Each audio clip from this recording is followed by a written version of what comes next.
The wind on Everest doesn't scream. It whispers, cold, patient, and certain. Every year, hundreds of climbers step into that whisper, believing that if they move carefully enough, pray hard enough, or pay enough Sherpas, they can come back down alive.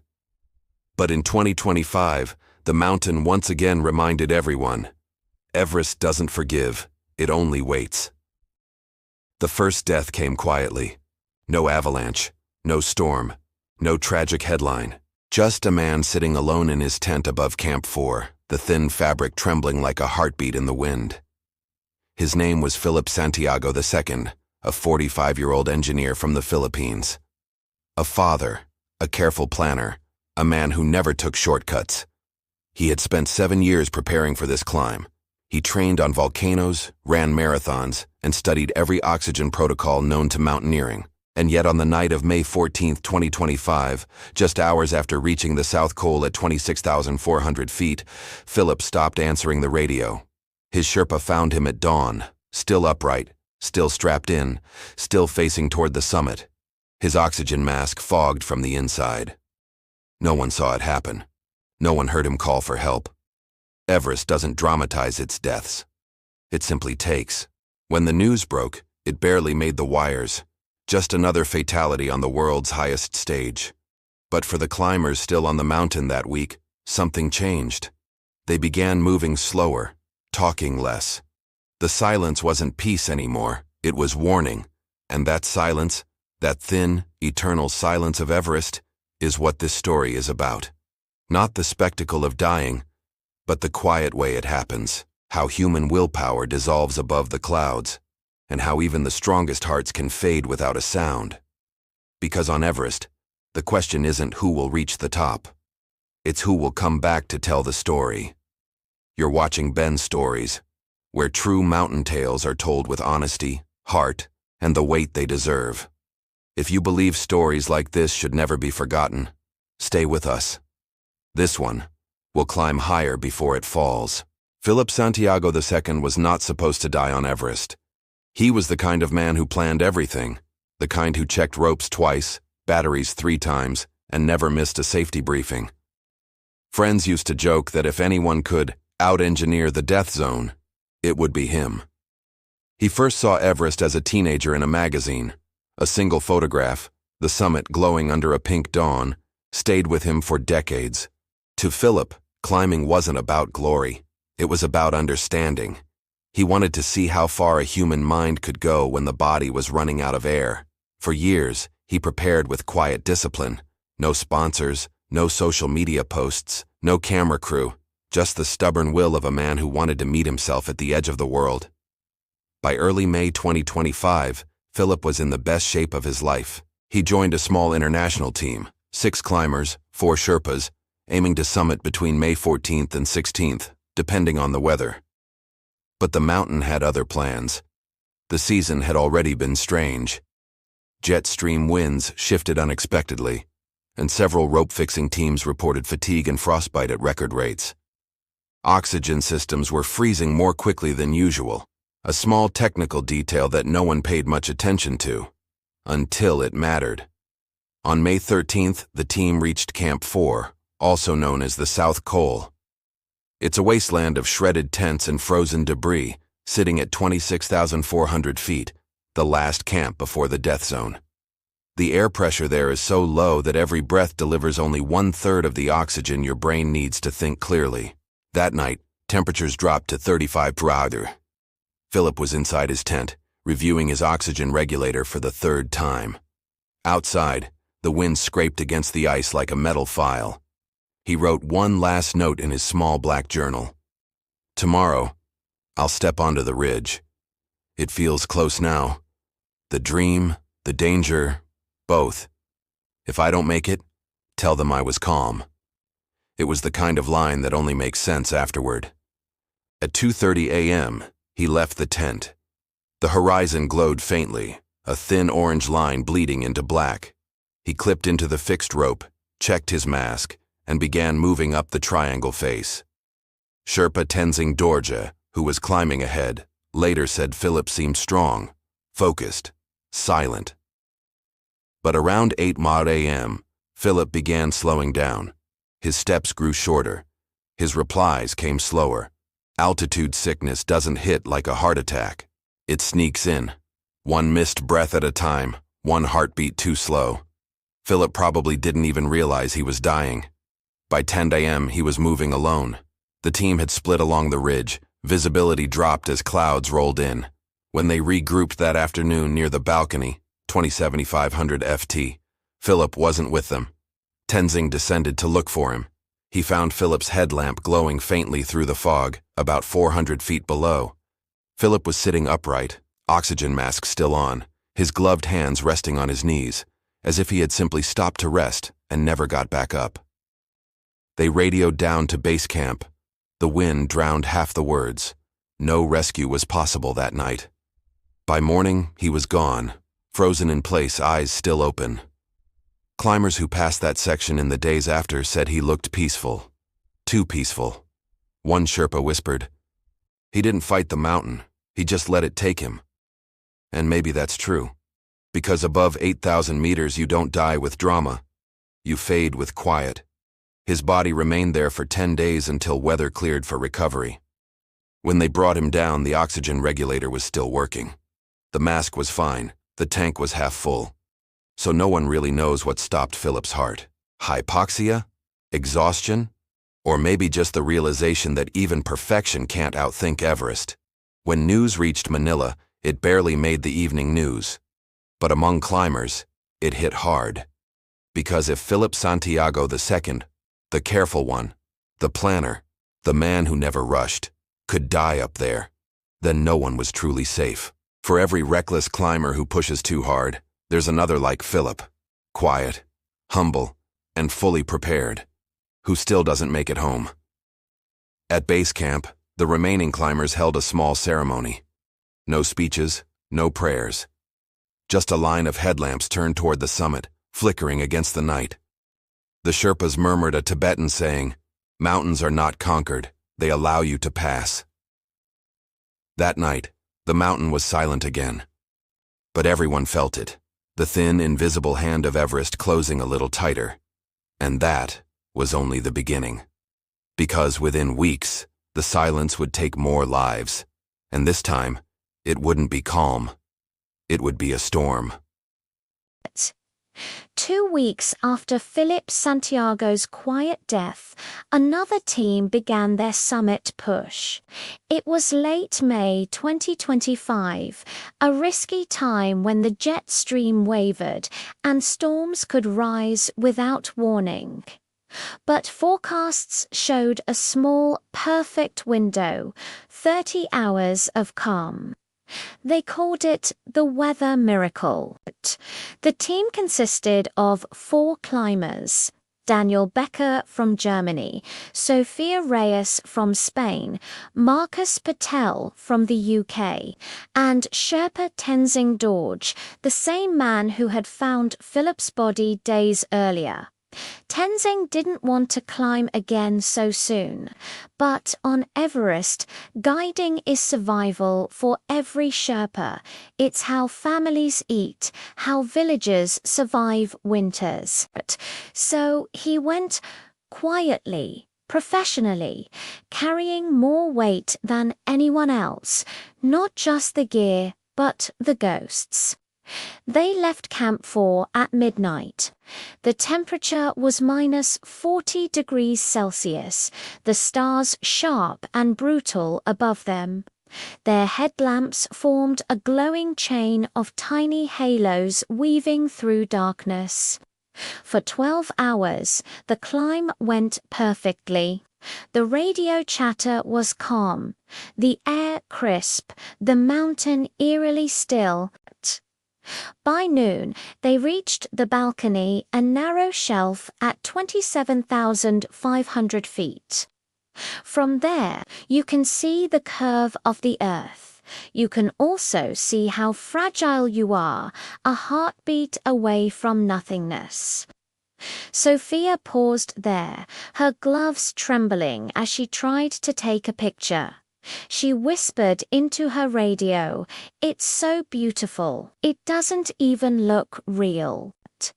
And Tenzing the Sherpa replied softly, "It's real enough to kill us." He wasn't joking.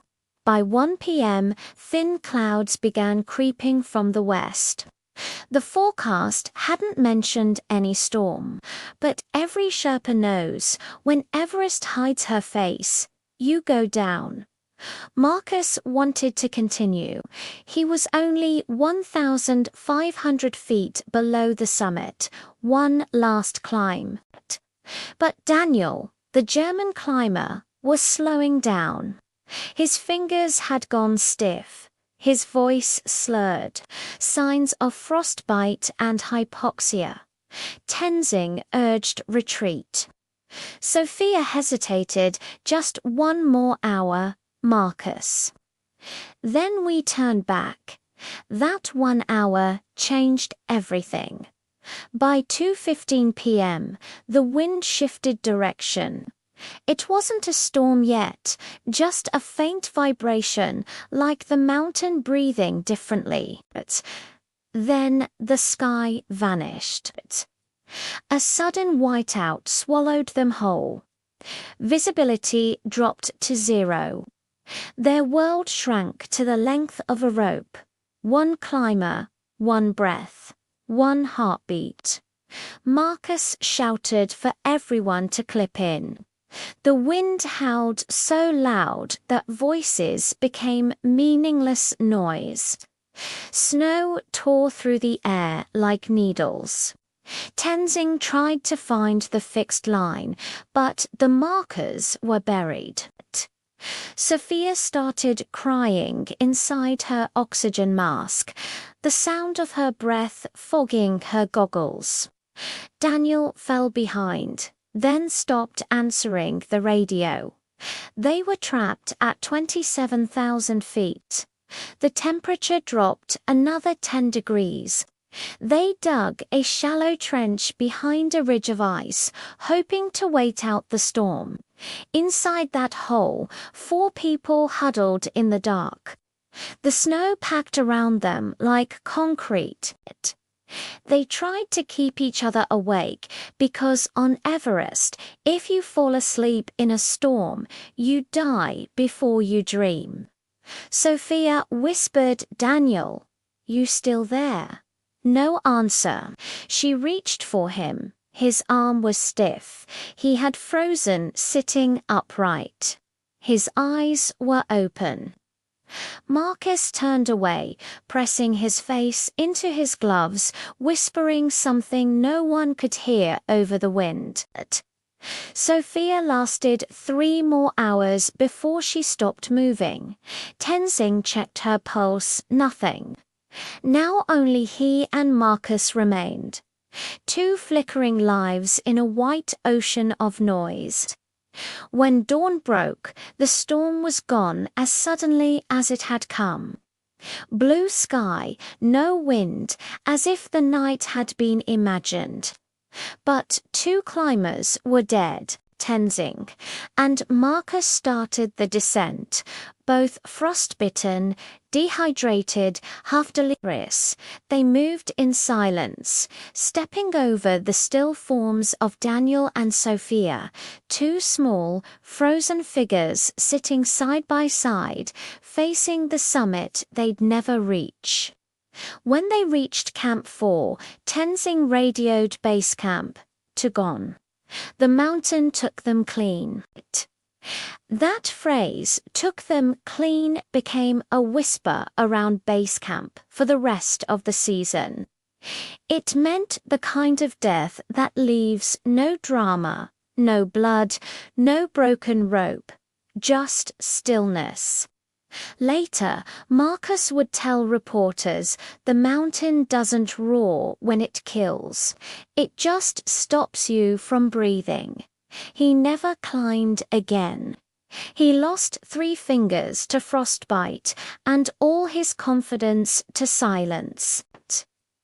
As for Tenzing Dorje, he returned to Nepal, to his small village near Namche Bazaar. People asked him how he could go back up after losing so many per car. He always said the same thing, because someone has to bring the others home.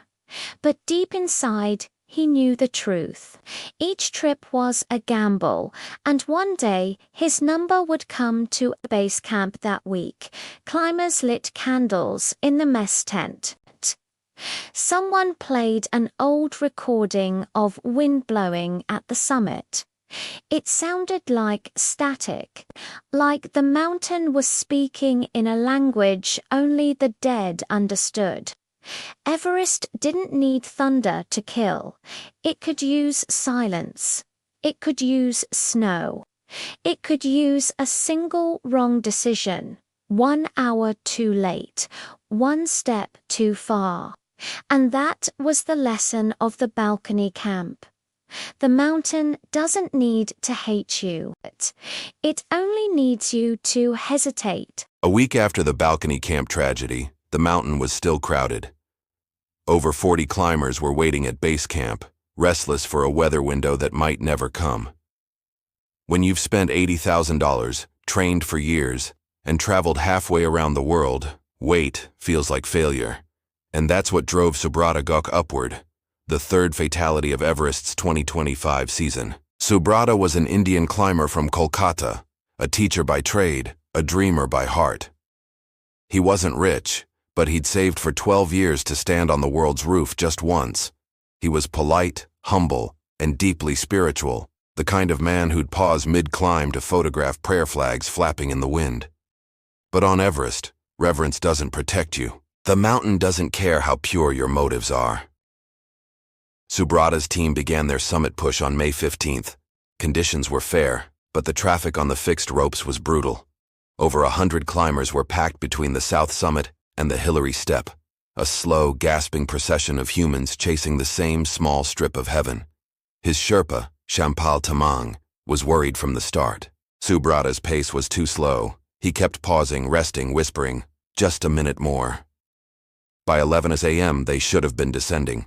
Instead, Subrata insisted on continuing. He was less than 300 feet from the top. "After 12 years," he said through his mask, "I cannot stop now." Champal hesitated. He knew the rule. Summit by noon or turn around. But rules bend easily at 8,700 meters, where oxygen runs thinner than reason. When they reached the summit at 12:47 p.m., Subrata raised his arms weakly, his face pale beneath his goggles. He didn't cheer. He didn't cry. He just stood there, staring at the curve of the earth like a man who finally found proof of something divine. Champal snapped one photograph, Subrata with a prayer flag, clouds swirling below. That photo would later become the image every news outlet used to announce his death. Within minutes, the temperature dropped again. Wind speeds doubled, and the long line of climbers descending began to choke the narrow ridge. Champal urged him down. "No time. We must go." Subrata nodded, but his legs didn't move. He swayed once, twice, then sank to his knees. It started as fatigue, or so it seemed. Then came the confusion, the slurred speech, the glassy stare. High-altitude cerebral edema, haze, the brain swelling from lack of oxygen. It's a cruel, invisible killer. Your thoughts slow first, then your balance, then your breath. You stop being afraid because you stop understanding what's happening. Champal tried to drag him down the Hillary Step, a near-vertical wall of rock and ice at 28,000 feet. But Subrata's body went limp, his head tilted, eyes half-closed. Champal shouted for help, but no one could stop. At that altitude, every second counts for your own survival. You can't save another without risking your life. So Champal made the choice that every Sherpa fears. He unclipped the rope. He looked at Subrata one last time, a man who had chased the sky and reached it, only to forget how to breathe it. He whispered, "Forgive me," and began his descent alone. When he returned to Camp 4, Champal collapsed from exhaustion and guilt. He kept saying, "He was so close, he was so close." Rescue teams found Subrata's body the next day near the Hillary Step, sitting upright, head bowed like in prayer. He had frozen mid-kneel. his hand still gripping the prayer flag. And for a while, other climbers who passed that spot would stop, even just for a moment, as if the mountain demanded a pause for him, because there was something sacred in the way he'd stayed, not fallen, not broken, just waiting. When the photo of Subrata on the summit spread online, people called him a hero, but others whispered the harder truth, that he had climbed too slow, too late, too proud. Was it bravery or stubbornness, faith or denial? It's the question that defines Everest itself. At what point does courage become refusal to see the truth? Back at base camp, the mood turned grim. 3 deaths in a single month. The mountain wasn't raging. It was patient, deliberate, methodical. Each victim had been a different kind of climber. The planner, the team, and now, the believer. But the season wasn't done teaching, because in March of that same year, before all these, another climber had fallen in a way no one could have predicted. A man who didn't die from cold or exhaustion, but from the mountain's cruelest trick, making you believe the ground beneath you is solid, until it swallows you whole. It happened before the others. In March 2025, early in the season when Everest was still empty and silent. No traffic, no crowds, just the sound of ice shifting, and the low hum of the wind sweeping through the Khumbu Icefall. That's where Mark Dorrell, a 38-year-old British climber, made his final mistake. He wasn't chasing fame. He wasn't live streaming or posting motivational quotes. He was quiet, focused, and disciplined. A former military medic who'd already summited Denali and Aconcagua. Everest, for him, wasn't about proving anything. It was about completion, the last peak of the 7 summits. But Everest doesn't care about your resume. It treats beginners and veterans the same way, mercilessly. On March 28th, Mark and his Sherpa team left base camp at 2 a.m. for an acclimatization rotation. The moonlight flickered through the ice towers, casting ghostly blue shadows. The icefall was alive, creaking, moaning, cracking, like a sleeping giant breathing in its dreams. The route that year had shifted slightly, weaving through a labyrinth of ladders and serac walls. Climbers call it the Blue Maze. Mark was second in the line, his Sherpa Tsering Furba leading ahead. They moved carefully, clipping and unclipping, one ladder at a time. By dawn, they reached a narrow crossing. A double ladder bridge stretched over a crevasse at least 40 meters deep. The aluminum rungs rattled underfoot, the ropes humming in the wind. Tsering crossed first. He turned, gave Mark a thumbs up. Mark nodded, stepped onto the first rung, slow, steady, methodical. But halfway across, the mountain spoke. A low, hollow boom echoed beneath them, not loud, but deep, like something breaking from within. Before Tsering could react, the ice shelf beneath the ladder shifted. One anchor point snapped. The ladder twisted sideways, violently, like a trapdoor. Mark didn't even have time to scream. His safety line was taut for a split second. Then the ice anchor ripped clean from the wall. He fell silently, his headlamp spinning into the dark. Tsering dropped to his knees, screaming his name, but there was no echo, only the sound of falling ice cascading into the void. For 3 hours, the rescue team tried to reach him. They lowered ropes, drones, even cameras. But the crevasse was too deep, too unstable. The last video feed showed his red jacket wedged between 2 ice walls, motionless, 20 meters down. It was impossible to retrieve. The glacier had already started closing. By the next day, the crack had sealed almost completely, like the mountain swallowing its secret. Mark Dorrell was officially declared missing, presumed dead. But in Everest's logic, he wasn't lost. He had simply become part of it. At base camp, climbers held a short ceremony. They placed a Union Jack on the glacier and poured a cup of whiskey, Mark's favorite drink, into the snow. Tsering stood silent the entire time, head bowed, hands pressed together. When someone asked if he was okay, he said softly, "He fell into the mountain's heart. The mountain will keep him safe." That sentence haunted many who heard it, because it sounded like both comfort and surrender. Weeks later, when the weather warmed, new cracks opened in the icefall, and one morning, a Sherpa spotted something red deep below a new fissure. maybe cloth, maybe gear. But no one went down to check. Everest had already claimed him, and those who climb there understand. When the mountain takes, you don't ask for it back. Mark's story spread briefly online. Climber vanishes in the Icefall. Then it faded, buried under newer tragedies, newer photos, newer hashtags. Because death on Everest isn't rare anymore, it's routine. But among Sherpas they still talk about him. Not as a cautionary tale, but as a reminder that the Icefall isn't a path. It's a living creature. And that sometimes, when it moves, you're not falling down. You're falling into. By the time May came, and Subrata's body froze near the Hillary Step, the season had already drawn its circle. 4 climbers, 4 ways to die. The planner, the team, the believer, the quiet one. Each story whispered the same truth in a different voice. Everest doesn't hunt you, it just waits. When the climbing season finally ended in June 2025, the mountain stood quiet again. The prayer flags at base camp hung limp in the thin wind. The tents, once full of laughter and radio chatter, were now half buried in snow. The ice had taken what it wanted, and it had taken enough. 4 names, 4 dreams, 4 families waiting for answers that would never come. In Kathmandu, the expedition offices filed their final reports. Unfortunate incidents, sudden weather change, possible oxygen failure. The paperwork made it sound procedural, like these were just technical errors, not the last chapters of human lives. But the mountain doesn't care about paperwork. It only remembers weight, the weight of footsteps, of ambition, of still bodies frozen into its slopes. In a small village in Nepal, Tsering Phirba, the Sherpa who watched Mark Dorrell fall, lit a butter lamp for each climber who'd died that season. 4 lamps, 4 tiny flames flickering against the dark. When a journalist asked him later why he still guided climbers after so much death, he said, "Everest is like the ocean.